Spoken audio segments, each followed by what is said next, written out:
ये 32 सेवा अपराध हैं, इनसे बचना चाहिए। पहला है सवारी पे चढ़ करके भगवान के दर्शन करने जाना। अगर आप जा भी रहे हैं तो कम से कम 100 कदम पैदल चलें, इतनी दूर वाहन खड़ा कर दो और नंगे पैर वहां से जा। खड़ाऊं या पादुका पहनकर भगवान के मंदिर में दर्शन के लिए जाना यह अपराध है। हमें तो यही प्रार्थना करनी है कि सीढ़ियों के नीचे तो उतार दो जूता चप्पल। कुछ लोग तो ऐसे हैं कि टोके ना तो जूता चप्पल पहन के ही दर्शन कर ले, इतने सुकुमार तत्व हैं। कई ऐसे भगवान के मंदिर में सवारी में चढ़ करके जाना या खड़ाऊं पादुका पहन करके जाना, यह निषेध है, यह अपराध है। दूसरा, रथ यात्रा, जन्माष्टमी, राधाष्टमी,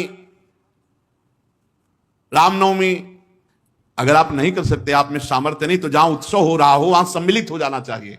ये भागवतिक महान उत्सव हैं भगवान के प्रादुर्भाव के, उनमें सम्मिलित हो जाना चाहिए। अगर ऐसा नहीं तो यह भी अपराध के अंतर्गत आता है। तीसरा, भगवान के श्री विग्रह के दर्शन हुए पर आपने प्रणाम नहीं किया। जैसे ऐसे जहां हो इतना जरूर करो, चाहे जिस भगवान के हो, इसमें अनन्यता नहीं है। जैसे परिक्रमा लगाते थे, हनुमान जी की आरती हो रही, जय राधा वल्लभ लाल की, 1 मिनट रुके, उनकी आरती हो रही, महाभागवत है, सब संतों को प्रणाम करते हो, हनुमान जी को प्रणाम नहीं करोगे? हनुमान जी महाभागवत, उनको प्रणाम करने में तुम्हारी निष्ठा बदल जाएगी क्या? जय राधा वल्लभ लाल की आरती हो रही, उसी में दर्शन, मेरे प्रभु इस रूप में विराजमान। जो भी देवालय, जो भी मंदिर, अगर हमारी दृष्टि में गए तो ऐसे प्रणाम, उनसे बढ़कर थोड़ी हो। सब में हमारे प्रभु सर्वान वस्तुतया निरीक्ष परम स्वाराध्य बुद्धिर्मम। प्रभु के श्री मूर्ति के दर्शन करके प्रणाम न करना या जूठे मुंह अपवित्र अवस्था में प्रभु के दर्शन करने जाना। पवित्रता अगर नहीं रहेगी ना तो बुद्धि भ्रष्ट होती रहेगी, पक्का समझ लो। पवित्रता की बहुत जरूरत है। आजकल प्रायः पवित्रता का ज्ञान नहीं रखते हैं। अशुचि अवस्था में दर्शन करना। अगला, एक हाथ से प्रणाम करना भगवान को। जैसे श्री विग्रह भगवान का है तो एक हाथ से ऐसे नहीं प्रणाम किया जाता। संत को, गुरुदेव को, भगवान को ऐसे। एक आए थे एकांतिक में, तो हम कहा भैया इसका मतलब क्या है? तो हम कहा ये तो नेता मित्र दोस्त ऐसी जगह होता है। कहा भगवान और संतों गुरुजनों के सामने तो ऐसे, हमको तो ऐसे ऐसे ठीक है। ये राजकीय विभाग में चलता है, भगवत विभाग में ऐसे चलता है। कर जोड़ करके भगवान को, गुरुदेव को, संतों को ऐसे हाथ जोड़कर, एक हाथ से भगवान को ऐसे नहीं किया जाता, प्रभु को ऐसे नहीं किया जाता। प्रभु के श्री विग्रह के सामने एक हाथ से प्रणाम करना या गुरु जी को, इतने सत्संग नहीं ना तो प्रायः आजकल के बच्चे प्रियता में दाहिने हाथ में मोबाइल होता है और बाएं हाथ से ऐसे करते हैं। रोज हमें होता है, हमें रोज होता है। और बाएं हाथ से जानते हो किसको किया जाता है? शत्रु को। जब किसी राजा के यहाँ संधि कराने या गुप्तचर या दूत ऐसे, तो अब उस राजा को तो करना ही पड़ेगा, तो बाएं हाथ से करता था। तो वो समझ जाते थे शत्रु पक्ष का है।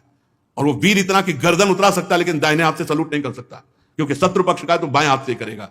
एक हाथ से प्रणाम करना या बाएं हाथ से प्रणाम कर। अब सत्संग नहीं तो बेचारे नहीं जानते हैं। राधा राधा नहीं बोलेंगे, राधा राधा बोलो, तुम्हारी वाणी पवित्र, तुम्हारा जीवन पवित्र। हमें बहुत सुख मिलता है जब कोई रास्ते में जैसे राधा राधा तो हम खड़े हो जाते हैं। राधा राधा राधा, आपका भी मंगल, हमारे कानों का भी मंगल, और हमारा हृदय गर्व में भरता है, मेरी महारानी जी का नाम लिया जा रहा है।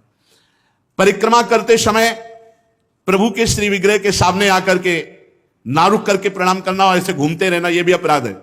परिक्रमा तो एक परिक्रमा की, सामने आए प्रणाम किया, फिर दूसरी की, फिर सामने आए प्रणाम किया। 4 परिक्रमा अपने प्रभु की होती है, हरिप्रियाजू की 4 परिक्रमा। और प्रभु के श्री विग्रह के सामने पैर पसार करके बैठना। प्रायः जिनको सत्संग नहीं मिला वैसा, राधा वल्लभ जी में जैसे वो बारंडा है ना सामने, चौकस ऐसे ऐसे बैठ के पैर ऐसे, अपराध है। प्रभु के सामने पैर लंबे करके या ऐसे पैर घुटनों में बांध करके बैठना। प्रभु के श्री विग्रह के सामने दोनों घुटनों को ऊंचा करके उनको हाथ से लपेट करके, प्रभु के श्री विग्रह के सामने ऐसे ऐसे नहीं, या तो हाथ जोड़े खड़े रहो या ऐसे हाथ नीचे कर लो। मतलब एक सौम्य मुद्रा होनी चाहिए। यदि वहां खड़े हो, वैसे उचित तो यह कि जितनी देर खड़े रहो हाथ जोड़े खड़े रहो प्रभु के सामने। पर जिनको सत्संग नहीं मिला, जिनको ज्ञान नहीं, तो प्रायः वो ऐसे खड़े होते हैं प्रभु के सामने। प्रभु के सामने, गुरुदेव के सामने, संतों के सामने ऐसे नहीं खड़े हुआ जाता। और प्रभु के सामने बैठ करके सोना, ये अपराध है, इसमें पाप लगता है, मलिनता हो। जैसे सत्संग में सोना, प्रभु के सामने बैठे हुए सोना, या स्वाध्याय करते हुए, भगवान के श्री विग्रह के सामने पाना। जैसे चरणामृत मिले तो साइड में होके, प्रसाद मिले तो साइड में होके, ऐसे नहीं वहीं सामने ही, प्रभु के सामने नहीं। भगवान के श्री विग्रह के सामने झूठ बोलना, बात ही मत करो, मंदिर में बात मत करो, गलती हो जाएगी। कुछ भी अगर जरा भी झूठ निकला तो वज्र की लीक हो जाएगा, भोगना पड़ेगा। मौन रहो, जब कोई कहे हमें बात करनी, गेट के बाहर मिलो मंदिर के। अगर थोड़ी चूक भी हो जाएगी तो फिर दर्शन कर लेंगे आके, और इन्हीं के सामने झूठ बोल गए तो फिर क्या होगा। श्री भगवान के सामने जोर से बुलाना किसी को बिल्कुल नहीं। अगर वहां है तो बहुत सावधानी से बात की जाती, धीरे से बात की जाती, वो भी प्रभु संबंधी बात की जाती है। भगवान के श्री विग्रह के सामने आपस में कुशल मंगल पूछ रहा, और कैसे हो, प्रभु सामने वहां पूछ रहे और कैसे हो, अपराध बन रहा है। उनसे पूछो कैसे हो, उनसे बात करो, प्रभु से, प्रभु के पास आए, सही पूछो। बिल्कुल नहीं, सीधे गए, बस आंख में आंख मिलाई, जितनी देर टिके बस आंख बंद की, फिर आंख में आंख मिलाई, नख सिख लो अंग माधुरी, उसका पान करो, चुपचाप बाहर निकल जाओ। दर्शन की एक पद्धति है, एक टाक एकदम देख रहे हैं, लेकिन देखना बाहरी लोग दर्शन नहीं करते, नहीं इधर उधर, वहां प्रभु में नहीं टिकेंगे, नेत्र प्रभु में नहीं टिकेंगे, वो इधर उधर दौड़ भाग करके निकल जाएंगे। आपस में कुशल मंगल बातचीत ये सब नहीं। और प्रभु के श्री विग्रह के सामने किसी को उपदेश करना, किसी को डांटना, किसी को दंड देना, ये सब अपराध के अंतर्गत आता है। प्रभु के श्री विग्रह के सामने किसी को पीड़ा देना, मारपीट करना, कदापि नहीं, ये बहुत बड़े बड़े अपराधों में। और प्रभु के श्री विग्रह के सामने किसी को आशीर्वाद देना, नहीं, ये भी नहीं। सामने विराजमान है, उन्हीं के आशीर्वाद से सबका आशीर्वाद है। ऐसा नहीं कोई प्रणाम कर रहा है माथे पे हाथ धर, ये सब व्यवहार नहीं। वहां प्रणाम कर, जो प्रणाम करे तुरंत पीठ कर लेनी चाहिए उसकी तरफ, वो प्रणाम उन्हीं को जाए। तो कभी ऐसा प्रणाम न, एकमात्र गुरुदेव। प्रभु के श्री विग्रह के सामने किसी पर अनुग्रह करना यह अपराध है। श्री विग्रह के सामने किसी को साप देना, कठोर वचन बोलना, निष्ठुर वचन बोलना, और प्रभु के श्री विग्रह के सामने कंबल ओढ़ कर जाना, प्रभु के श्री विग्रह के सामने किसी की निंदा करना, प्रभु के श्री विग्रह के सामने किसी की स्तुति प्रणाम बिल्कुल नहीं करना, प्रभु के श्री विग्रह के सामने अश्लील भाषण बोलना, प्रभु के श्री विग्रह के सामने अधोवायु त्यागना।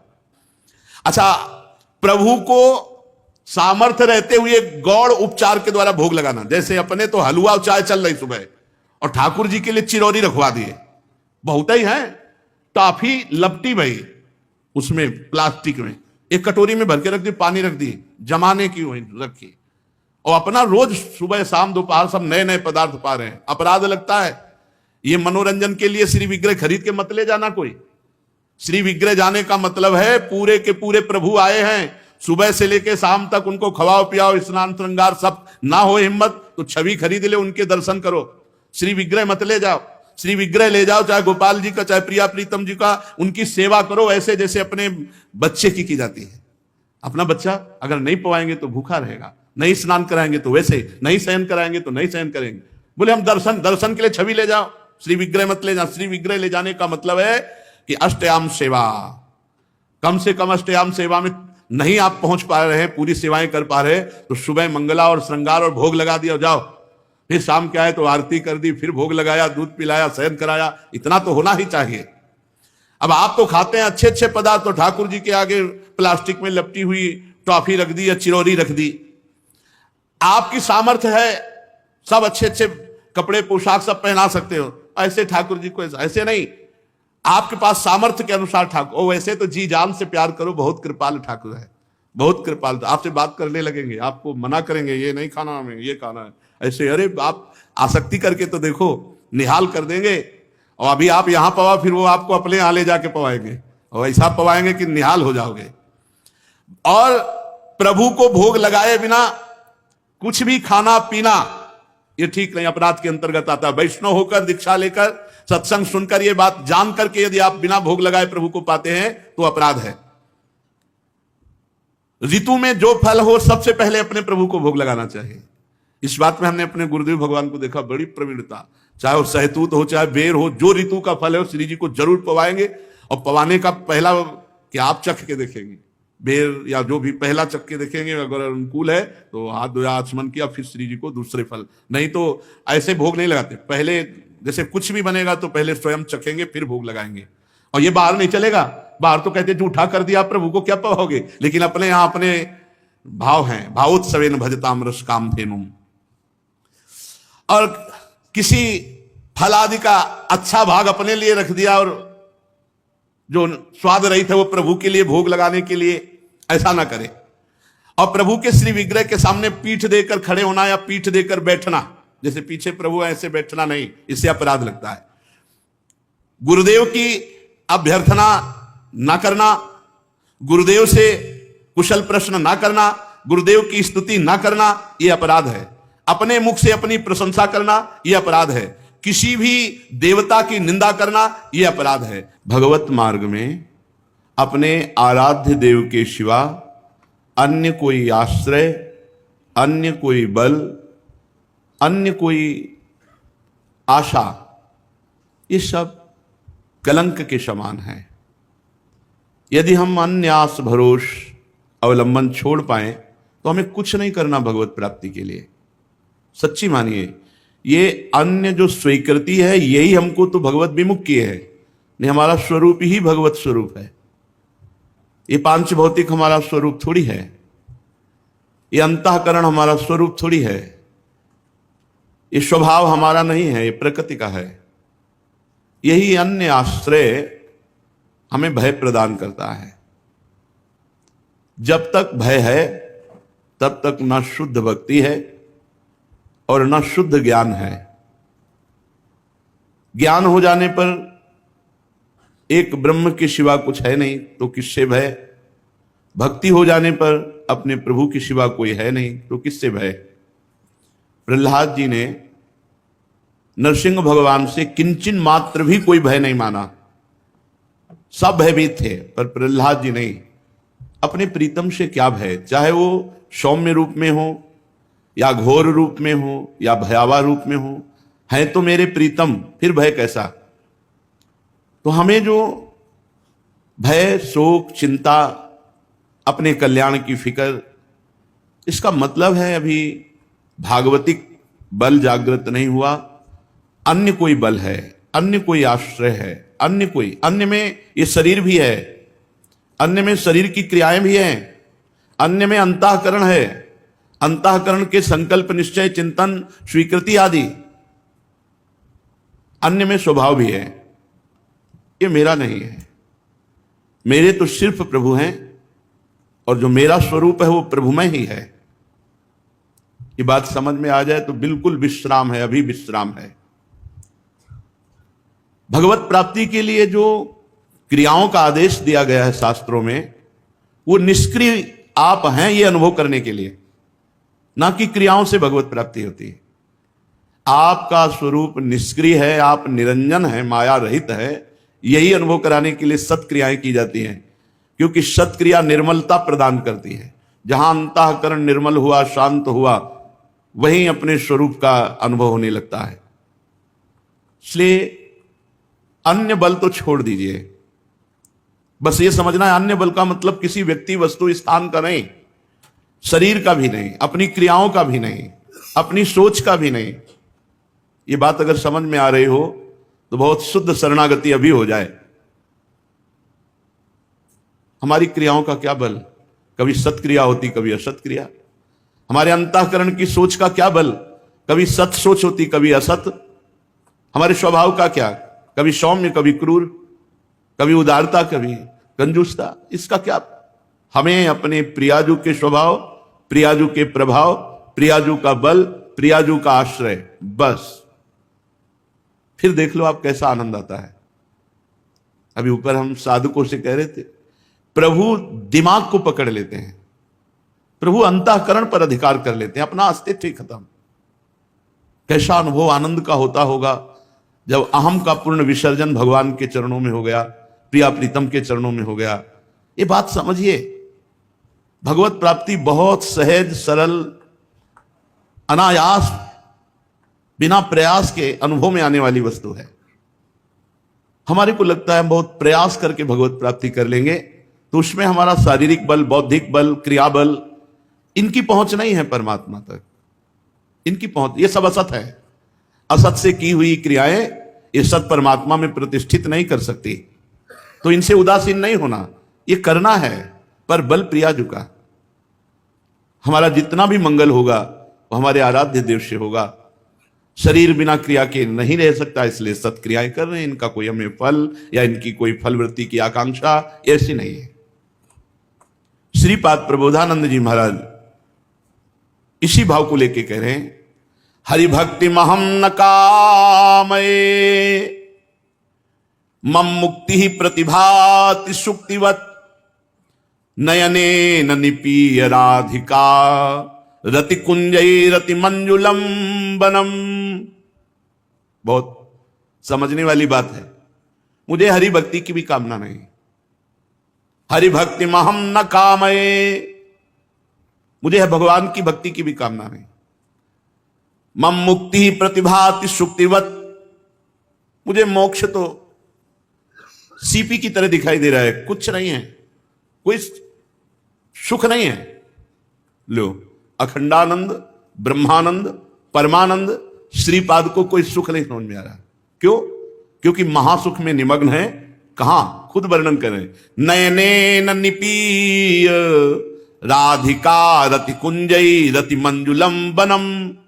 मेरे नेत्रों के सामने श्री प्रिया प्रीतम जिनमें विहार कर रहे हैं, श्री कुंज निकुंजे हैं, इसलिए मुझे ना तो मोक्ष पदवी, ये तो मेरे को सीपी के समान दिखाई दे रही, और ना हरि भक्ति की कामना। क्या है इसमें? ना हरि भक्ति की कामना है, ना मोक्ष पदवी की कामना। प्रायः दो कामनाओं में ही सतमार्ग में चला जाता है, मुमुक्षता मोक्ष हो जाए या भगवान की विशुद्ध भक्ति आ जाए। और श्रीपाद कह रहे मुझे दोनों नहीं चाहिए। ऐसे ही हितजू महाराज कह रहे हैं, धर्माद्यर्थ चतुष्टयम विजयताम किम तद वृथा वार्तया सैकांतेश्वर भक्ति योग पदवी त्वारोपिता मूर्धनी। धर्म अर्थ काम मोक्ष, ये तो मेरे सामने बेकार की वार्ता है। ना मुझे धर्म चाहिए, ना अर्थ, ना काम, ना मोक्ष। तो बोले भगवान की भक्ति, बोले नहीं। त्वारोपिता मूर्धनी, हाथ जोड़ करके, हाथ बांधकर सिर पर लगाकर प्रणाम करता हूं हरि भक्ति को, लेकिन मुझे नहीं चाहिए ईश्वर की भक्ति। जैसा यहां वर्णन है, महाप्रभु का भाव ही श्रीपाद वर्णन कर रहे हैं। धर्माद्यर्थ चतुष्टयम विजयताम, ये विजय को प्राप्त हो संसार में, परमार्थ में, पर मेरे को नहीं चाहिए। मेरे सामने धर्म अर्थ काम मोक्ष की बेकार की वार्ता है।